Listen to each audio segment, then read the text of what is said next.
اللهم اجعل القرآن العظيم ربيع قلوبنا. السلام عليكم ورحمة الله وبركاته. الحمد لله الذي بنعمته تتم الصالحات، والصلاة والسلام على سيد السادات وعلى آله وأصحابه أهل الفضائل والكرامات. سبحانك لا علم لنا إلا ما علمتنا إنك أنت العليم الحكيم. رب اشرح لي صدري ويسر لي أمري واحلل عقدة من لساني يفقهوا قولي. Nama saya Abdul Somad, tertulis di ijazah begitu, yang betul Abdus Somad. Saya datang menemui Abah mau mengambil barokah. Kemudian Abah meminta saya untuk bicara di depan adik-adik sekalian. Jadi saya tidak tausiah, tidak ceramah, hanya cerita tentang diri saya saja. Saya lahir 30 Jumadil Awal 1397, bertepatan dengan hari Rabu 18 Mei 1977. Ketika mengandung saya, ibu saya sakit-sakitan.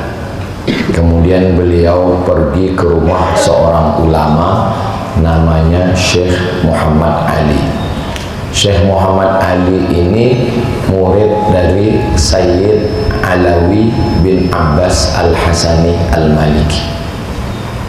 Kemudian Syekh Muhammad Ali memberikan wirid ke ibu saya, karena anakmu sakit-sakit, baca surat ini. A'udzubillahi minasyaitonirrajim.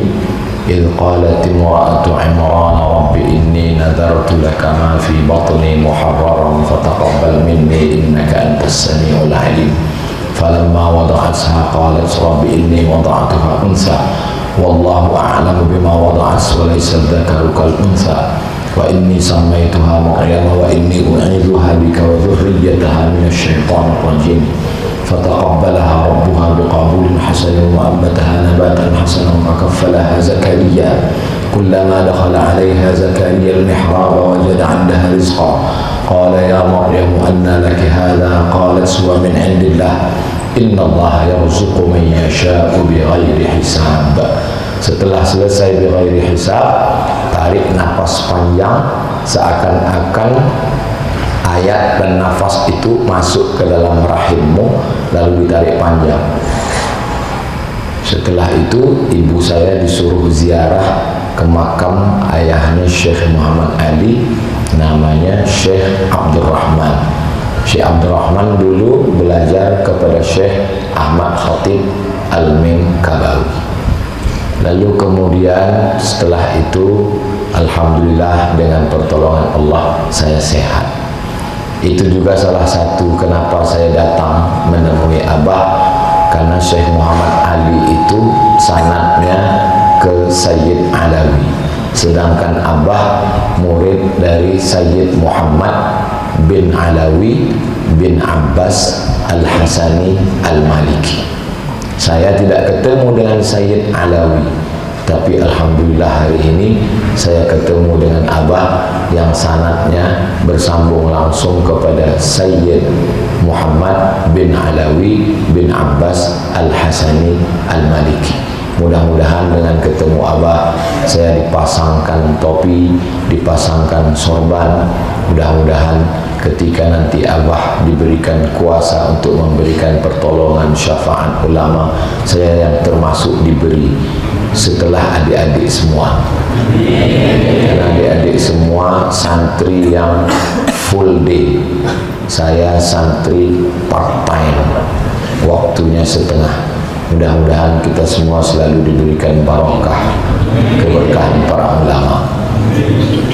Lalu kemudian saya sekolah di Madrasah Ibtidaiyah yang didirikan oleh Syekh Muhammad Ali pada tahun 1937. Nama madrasahnya An-Najah. Setelah itu saya masuk sekolah ke Al-Jam'iyatul Wasliyah. Al-Jam'iyatul Wasliyah didirikan oleh Syekh Muhammad Arsyad, diberi nama oleh Syekh Muhammad Yunus dari Makkah Al-Mukarramah. Al-Jam'iyatul Wasliyah ini cirinya 3. Dalam bidang akidah, Imam Abdul Hasan Al-Ash'ari. Dalam bidang fiqih, Imam Muhammad bin Idris Asy-Syafi'i. Dalam bidang tasawuf, Imam Junaid Al-Baghdadi dan Imam Abu Hamid Al-Ghazali.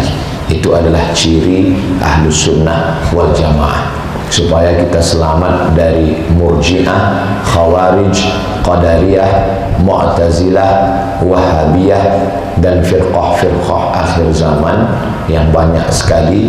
Mudah-mudahan saya, adik-adik sekalian selamat dari fitnah akhir zaman ini. Ketika kelas 3 Madrasah Sanawiyah, kelas 3 SMP, saya pergi ke rumah imam Masjid Raya Medan, namanya Syekh Jalaluddin Abdul Muttalib. Dia tamat dari Libya, karena dia dikenal yang bisa memberangkatkan ke Timur Tengah. Habis sholat subuh saya ke rumahnya.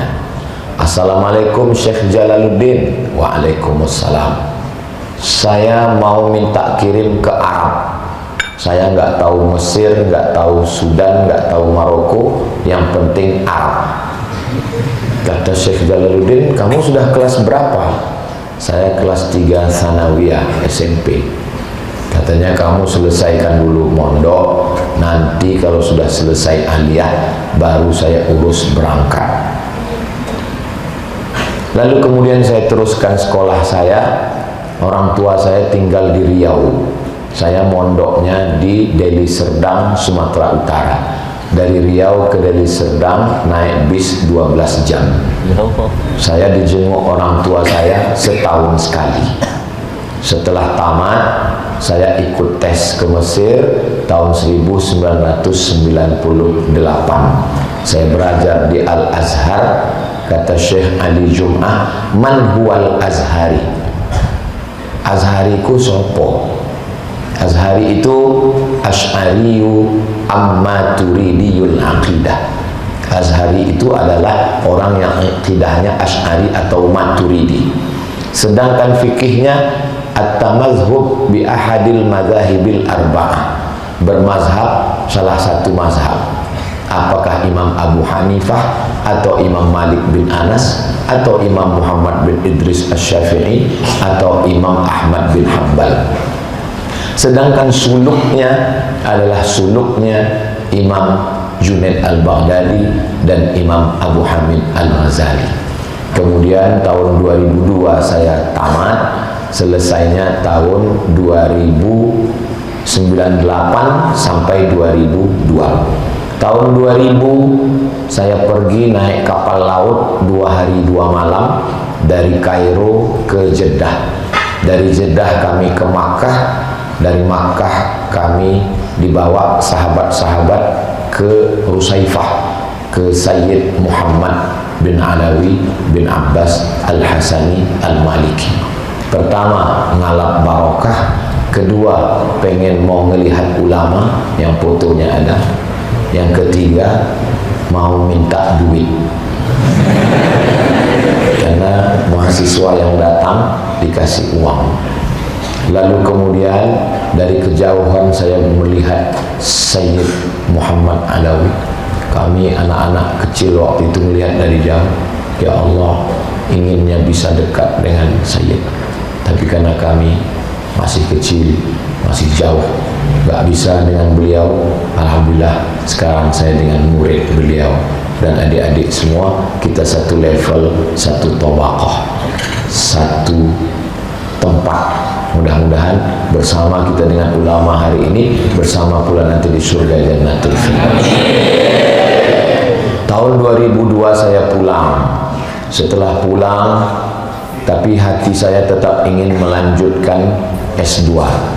Lalu saya mencari beasiswa melalui www.google.com. Setelah itu saya berangkat lagi ke Maroko. Di Maroko saya belajar di Darul Hadis Al-Hasaniyah, didirikan oleh Hasan II pada tahun 1964. Setelah 2 tahun saya menulis tesis, judulnya Rijalul Muwatta was Sahihain alladzina dha'afahumun Nasa'i fi kitabid du'afa wal matrukin jam'an wa dirasatan. Setelah selesai saya pulang. Cita-cita saya setelah kuliah mau jadi dosen, mau ngelamar kerja, nanti kalau dapat uang mau membawa ibu ke tanah suci, membahagiakan orang tua. Cita saya nggak banyak, saya cuma mau menyenangkan hati ibu saya. Saya anak pertama, adik saya 1 laki-laki. Masih saya simpan surat-surat lamaran itu di laptop, semuanya 17 lamaran, 1 pun nggak ada yang menerima. Tidak ada orang yang mau menerima saya. Kemudian saya lambat menikah karena nggak ada orang yang mau memberi anak gadisnya ke saya, karena saya nggak punya kerja. Akhirnya tahun 2008 saya ikut tes CPNS, calon pegawai negeri sipil. Di tahun yang sama saya juga dapat panggilan dari KUPUS, College University Perguruan Agama Sri Begawan Brunei Darussalam. Pilihannya 2. Rezeki saya tanya, "Mak, kenapa rezeki saya begitu? Kalau lagi nggak ada sama sekali. Sekali datang, dua-duanya datang." Kata ibu saya, "Ini namanya rezeki harimau. Sekali nggak dapat apapun. Sekali dapat makan manusia, kenyangnya setahun." Terus saya milih yang mana? Kata ibu saya, hujan emas di negeri orang, hujan batu di negeri sendiri, lebih enak di negeri sendiri. Kamu jangan pergi kemana-mana, kamu tetap di Indonesia, ngajar di kampus. Saya mengajar 11 tahun, dari 2009 sampai keluar 2008, sampai saya keluar 2019. Dulu bayangan saya, nanti kalau saya jadi dosen, saya ngajar pakai jas, pakai dasi, di ruang ber-AC, masuk kelas, seminar, pulang ke rumah. Ternyata saya tidak menemukan kenikmatan di sana. Kalau saya cuma ngajar di kelas, bagaimana dengan saudara saya yang ada di dalam hutan? Akhirnya saya masuk ke dalam hutan, dari Riau, Pekanbaru, bawa mobil, mobilnya ditinggal di tepi sungai. Dari Pekanbaru menuju tepi sungai, namanya Balilas, 5 jam. Dari 5 jam itu mobil ditinggal, kami masuk ke dalam hutan 7 jam. Di dalam mereka masih menyembah pohon kayu, batu, dan hantu. Mereka belum mengenal Allah. Kami masuk ke dalam dengan beberapa relawan. Ketika sedang berada di dalam, ada teman dari Jakarta, 3 hari di dalam dia nggak pernah mandi. Saya heran, kenapa dia nggak mau mandi? Setelah keluar dari dalam hutan baru dia cerita. Saya tanya, kenapa kamu nggak mandi? Ustadz, tadi yang di sana Ustadz mandi di sungai kan? Iya. Ini lagi musim berburu babi Ustadz. Terus di hulu sungai sana itu mereka nggak punya kulkas, jadi babinya diikat di rakit. Jadi Ustadz selama 3 hari ini mandi air babi. Pantasan dia nggak mau mandi. Masjidnya lantainya tanah, dindingnya kayu, kayunya lapuk. Anak-anak nggak pandai ngaji. Kami numpang di rumah imam. Ketika saya mau pulang, warga masyarakat megang lutut saya, nangis-nangis, "Tolong buatkan sekolah Ustadz, anak kami nggak bisa sekolah." Memang di sana ada sekolah dibangun, kami di tengah terkepung. Sebelah sana ada sekolah, sebelah sana ada sekolah. Tapi sebelum anak-anak belajar, doanya beda Pak Ustadz, nunjuknya 3 kali, siji loro telu. Maka sejak itu saya punya program masuk ke dalam, karena kalau tidak saya takut ditanya Allah Subhanahu wa Ta'ala. Saya masuk hutan, suku Akid, suku Laut, suku Talang Mama, suku Talang Perigi, suku Sakai, suku Kubu. Kami masuk ke pedalaman. Ketika pertama mau masuk, saya ditakut-takuti orang. Abdul Somad jangan masuk, nanti kamu kena pelet, nggak keluar-keluar. Sampai sekarang saya masih keluar. Kamu jangan masuk, nanti kamu dikasih makan racun, kamu mati. Sampai di dalam, jam 4 subuh kami keluar rumah. Dari rumah ke sungai jalan kaki. Saya dengar suara. Saya tanya yang nemani setelah mandi, Pak, itu suara apa? Suara harimau. Karena sekarang kita sedang berada di tempat penangkaran harimau Sumatera. Alhamdulillah, sampai sekarang mungkin harimau melihat, dia lihat ini tulang semua. Alhamdulillah hari ini saya masih sehat walafiat. Lalu kemudian saya tausiah saya direkam, diupload di internet. Ada orang yang sakit hati, akhirnya diusir di beberapa negara, viral. Saya pergi ke Timor Leste. Saya sudah punya program ketemu dengan Sanana Gusmau. Ada 2 yang dibenci Soeharto. Yang pertama Gus Dur, yang kedua Gusmau, kata Gus Dur. Lalu saya masuk. Pas pesawatnya mendarat di ibu kota Timor Leste, pas turun ke bawah mau dicop, kata imigrasi, Bapak nggak boleh masuk ke Timor Leste. Kenapa Pak? Karena kami baru dapat fax dari Jakarta sejam yang lalu, Bapak adalah teroris. Saya bilang, masa saya teroris? Kami juga heran Pak Ustadz, teroris kok gayanya begini. Jadi saya nggak bisa masuk. Saya dikasih nasi kotak dan dikasih air minum. Kata tim yang bawa saya, jangan makan, jangan minum Pak Ustadz, kita khawatir terjadi sesuatu. Memang terjadi sesuatu. Saya lapar, nggak makan. Setelah menunggu, Ustadz akan dipulangkan dengan penerbangan pesawat. Pesawat yang bawa saya dari Jakarta, pesawat itu juga yang akan bawa saya pulang. Ustadz, pesawatnya sudah siap. Saya naik pesawat. Ketika saya naik ke atas pesawat, tiba-tiba pramugarinya datang. Mohon maaf Bapak tolong turun lagi. Kenapa? Karena di pesawat ini ada presiden. Terus presidennya nggak mau satu pesawat sama teroris. Akhirnya saya turun, nunggu pesawat berikutnya. Kemudian saya diundang ke Belanda. Saya naik pesawat, sampailah kami turun di Swiss. Turun di Swiss, ketemu sama bule-bule. Terus dia bilang, kamu nggak boleh masuk. Saya tanya, why? Dia perlihatkan gambar, kamu pernah diusir dari Amsterdam. Saya bilang, this my first visit. Ini hadhihi ziyaratul ula. Ini kedatangan saya pertama kali. Ternyata mereka sudah merekayasa seolah-olah saya sudah pernah datang ke Amsterdam dan saya diusir. Saya dideportasi, naik pesawat dari Swiss ke Bangkok. Di Bangkok saya dimasukkan ke penjara.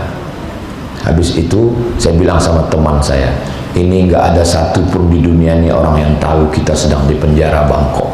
Seandainya kita mati di sini, nggak ada yang tahu kita sudah hilang di sini. Akhirnya sore-sore kami disuruh keluar, naik pesawat pulang. Setelah itu saya diundang lagi ke Inggris, ke London. Saya naik pesawat. Sampai di Kuala Lumpur, duduk nunggu pesawat mau berangkat ke UK. UK itu singkatan dari United Kingdom. Ketika akan berangkat, tiba-tiba datang orang pesawat. Nama pesawatnya Royal Brunei Airlines. Kata orang Royal Brunei, kamu nggak boleh terbang. Kenapa? Karena baru saja visamu dicabut. Izin terbangmu ke London nggak boleh. Jadi penerbangan batal. Kalau saya tetap berangkat, kalau kamu berangkat, maka izin pesawat ini dicabut, pesawat ini nggak boleh masuk lagi ke London. Akhirnya saya nggak bisa keluar. Anak istri saya mau minta jalan-jalan ke Singapura, saya bawa. Sampai di Singapura juga nggak bisa masuk. Ya wis, rapopo. Alam takun ardullahi wasi'ah. Apakah kamu tidak tahu dunia Allah ini luas? Sampai masanya kalau Allah mau, tidak ada yang sulit. Innama amruhu idza arada syai'an ayyaqula lahu kun fayakun. Yang menyedihkan itu ketika kita tidak bisa ketemu dengan ulama. Ketika saya masih bisa ketemu dengan abah, yang tidak terfikirkan oleh saya, bisa makan siang dengan abah, bukan sekedar satu ruangan, satu piring, tidak berdua, karena ada beberapa lagi jamaah. Dipakaikan topi, dipakaikan sorban. Sorban saya dipakaikan oleh abah, sorban abah dipakaikan oleh Sayyid Muhammad, sorban Sayyid Muhammad dipakaikan oleh Sayyid Alawi, sorban Sayyid Alawi dipakaikan oleh Sayyid Abbas, sorban Sayyid Abbas dipakaikan dengan sanad bersambung sampai kepada Sayyidina Al-Hasan, Sayyidina Muhammad sallallahu alaihi wasallam. Saya dapat kabar bahwa Sayyid Usamah Mansi akan membacakan kitab Sunan At-Tirmidzi yang ditulis oleh Imam Abu Isa Ibnu Saurah At-Tirmidzi di Mesir. Langsung saya beli tiket pesawat, saya terbang dari Jakarta ke Kairo. 1 bulan saya di Mesir hanya untuk mendapatkan sanad Sunan Tirmidzi dari Sayyid Usamah Mansi. Sayyid Usamah Mansi menghatamkannya kepada Sayyid Muhammad. Begitulah sanad. Al-isnad minad din, laulal isnad laqala man syaa ma syaa. Sanad tidak ada dalam agama lain, hanya ada dalam agama yang dibawa oleh Sayyidina Muhammad sallallahu alaihi wasallam. اللهم اجعل القرآن العظيم ربيع قلوبنا